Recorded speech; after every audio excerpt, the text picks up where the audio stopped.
তো আবারও তোমাদের সামনে একটা বাচ্চা রেসিপি নিয়ে চলে আসলাম। দেখো, বাচ্চারা খেতে খুবই ভালোবাসবে। তো আমি সন্ধ্যা চ্যানেলে অনেক অনেক স্বাগত।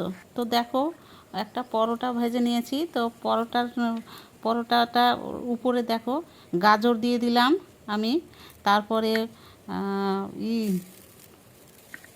লঙ্কা দিয়ে দিলাম। দেখো, তো গাজর আর লঙ্কা আর পেঁয়াজ দিয়ে দিলাম উপরে। দেখতে কত সুন্দর লাগছে বলো। তারপরে একটা ডিম ভেঙে দেবো।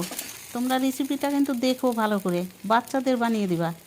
তো তার উপরে আমি আবার একটা পরোটা দিয়ে দেবো। দেখো, হালকা লবণ দিয়ে দিলাম। তো আর টমেটোর সস দিয়ে দিলাম।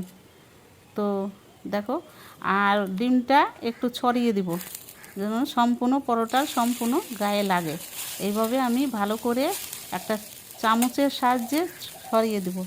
তো দেখো, ছড়িয়ে দিলাম। আর দেখো, উপরে একটা পরোটা দিয়ে দিলাম। আর চারপাশ দিয়ে একটা কাঁটা চামচ দিয়ে আমি একটু করে দিব, চেপে চেপে দেবো যেন পরোটা, নিচের পরোটাটা উপরের পরোটাটা লেগে যায়। এই জন্য চেপে দেবো, তাহলে উল্টাতে ভালো হবে, নাহলে কিন্তু একটা করে ছুটে যাবে। তো দেখো, আমি উল্টিয়ে দিয়েছি। দেখতে কত সুন্দর লাগছে দেখো পরোটা। তো পরোটাটা হয়ে গেল, একটু কেটে নেব, কেটে একটু সাজিয়ে দেখাবো তোমাদেরকে। তো এই দেখো, সাজানো হয়ে গেছে। এইভাবে তোমরা কিন্তু বাচ্চাদের টিফিন করে দিতে পারবা।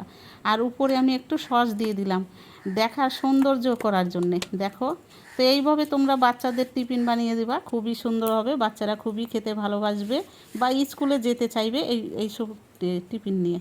দেখো, তাহলে দেখতে খুব সুন্দর লাগছে। তাহলে আবারও পরে একটা রেসিপি নিয়ে আসবো।